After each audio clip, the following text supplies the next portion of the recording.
4 মাস আগে ভেঙে যায় কয়েক বছরের প্রেম, কিন্তু সাবেক প্রেমিকাকে ভুলতে পারেননি যুবক।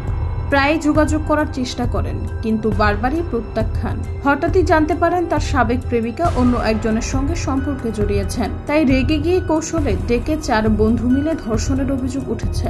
এমন অভিযোগে গ্রেফতার হয়েছেন সাবেক প্রেমিক। ঘটনাটি ঘটেছে মহারাষ্ট্রের তিবন্ডির শান্তিনগরে।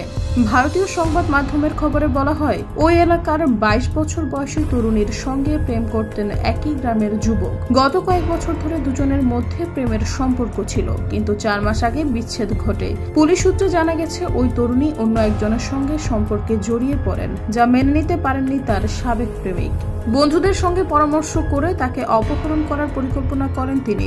গত বৃহস্পতিবার রাতে অভিযুক্ত যুবক রাস্তা থেকে তরুণীর ভাইকে তুলে নিয়ে যান। তারপর ওই তরুণীকে ফোন করে জানান, যদি তিনি না আসেন তবে তার ভাইকে ছাড়বেন না। ফোন পেয়ে ওই তরুণী বাড়ির কাউকে কিছু না জানিয়েই মধ্যরাতে রিকশা যোগে নির্দিষ্ট স্থানে যান। সেখানে অভিযুক্ত যুবক ছাড়াও তার আরো কয়েকজন বন্ধু ছিলেন। পরে ঘটনাস্থলে অভিযুক্ত যুবক এবং তরুণীর মধ্যে কথা কাটাকাটি হয়। তরুণীকে মারধরও করেন তার সাবেক প্রেমিক। তাকে বাধা দিতে গিয়ে তরুণীর ভাই এবং রিকশা চালককেও মারধর করা হয়। পরে ওই তরুণীকে জোর করে একটি স্কুটারে করে স্থানীয় এক স্কুলের পেছনের ঝোপে নিয়ে যান অভিযুক্ত যুবক। সঙ্গে ছিলেন তার বন্ধুরাও।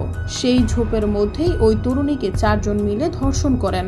পরে একটি পিকআপ ভ্যানে তাকে ফের ধর্ষণ করা হয় বলে জানিয়েছেন তরুণী। পুলিশ ঘটনার তদন্তে নেমে মোট 6 জনের নামে অভিযোগ দায়ের করেছে।